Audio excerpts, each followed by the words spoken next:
Hello there, it's story time again. And what are we going to read today? Today we're going to read Beauty and the Beast. Now this particular book is a well-loved book. How do we know that? Well, first of all, my daughter's written her name and her class in there. And as you can see, she's been a bit busy. So let's start the book. You're going to have to excuse the scribbles, but as I said, it's a well-loved book. Once upon a time, there was a man who lived in a cottage in the country with his 3 daughters. His youngest daughter was so pretty that everyone called her Beauty, which made her 2 sisters very angry and jealous. One day the man had to go to the city. Before he left, he told his daughters that he would bring each of them back a present and asked what they would like. Jewels, the oldest daughter demanded. Silk dresses, said the second daughter. But all Beauty asked was for a single white rose. On his return home, the father was caught in a snowstorm and lost his way. The blizzard was so thick and fierce, and the forest so large and dark, that he nearly gave up hope of ever finding his home. Then through the mist he glimpsed a grand palace. He staggered to the great door. There seemed to be no one about. Inside he found a table laid with a magnificent dinner. The man ate hungrily, then searched the house. Upstairs he found a huge bed where he greatly fell into an exhausted sleep. In the morning when he awoke, breakfast was waiting beside the bed. So here's the castle, if you look carefully. And I apologise once again, but this is him just getting up in the morning and having his breakfast in bed. The pictures get better, I promise. As he set off on his way, he noticed a wonderful rose garden. Remembering Beauty's request, he stopped to pick a white rose. There you go. That's the garden. That is a beautiful garden, as you can see, the roses. Suddenly, with a mighty roar, a terrifying, snarling beast appeared, as you can see. I have welcomed you with every comfort, he growled, and in return you steal my roses? Shaking with fear, the man begged for forgiveness. I only wanted the rose as a present for my daughter. I will spare you, said the beast, but only if your daughter comes to live here of her own free will. If not, you must return in 3 months.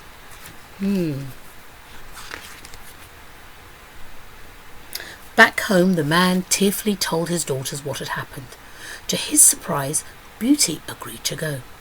When she arrived at the palace, a glorious meal was waiting for her. The beast must want to fatten me, she thought, but she sat and ate. As soon as Beauty finished her meal, the beast appeared. He was truly horrifying, and she was frightened. Your room is all ready, said the beast, and he led her to a door that said Beauty's room in gold letters. There you go.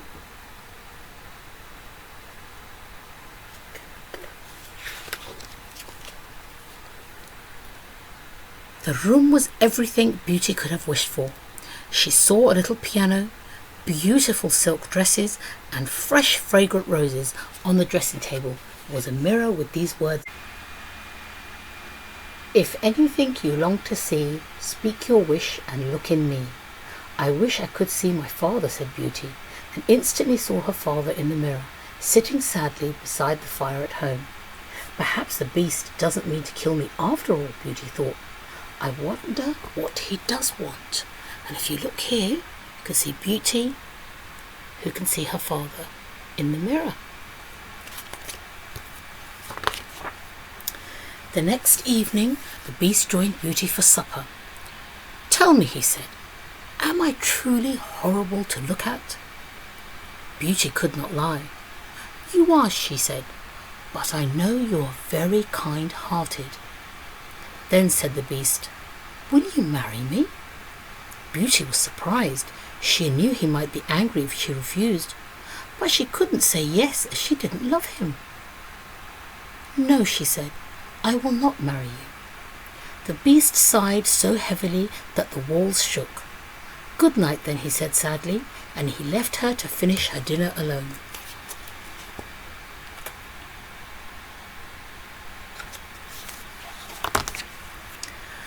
Months passed and the Beast gave Beauty everything she could want. She was very happy in the palace. Every evening the Beast asked the same question: "Will you marry me?" And Beauty always said no. But she was growing very fond of him. This is them spending every evening together. One day, Beauty looked in the magic mirror and saw that her father was ill. She begged the Beast to let her go home, and sadly he agreed. "Take this magic ring," he told her. "If you ever want to come back, put it by your bedside, and when you wake up, you will be here." "I will come back," Beauty promised. So Beauty went home to look after her father. He was soon well again, and she was ready to go back home to the Beast. But her jealous sisters hated to think of Beauty going back to a palace while they lived in a small cottage, so they convinced her to stay a while longer. One night, Beauty dreamt that the Beast was lying dead in his garden, and she woke up in tears. She knew then that she loved the Beast and had to return to him.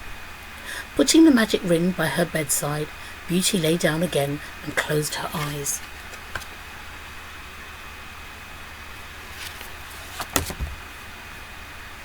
When she opened them again, Beauty was back in the Beast's garden, and true to her dream, he was lying lifeless on the ground.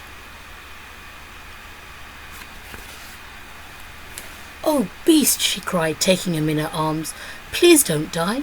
I love you and I want to marry you." All at once, light and music filled the air, and the Beast vanished. In his place stood a handsome prince. "Who are you?" cried Beauty. "I was your Beast," said the prince.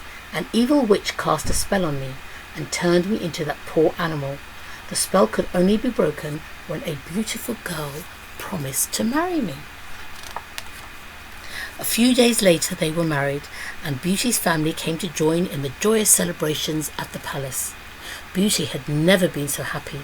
She loved the prince with all her heart, and they lived in their rose palace happily ever after. I hope you enjoyed that story. I'll see you next time.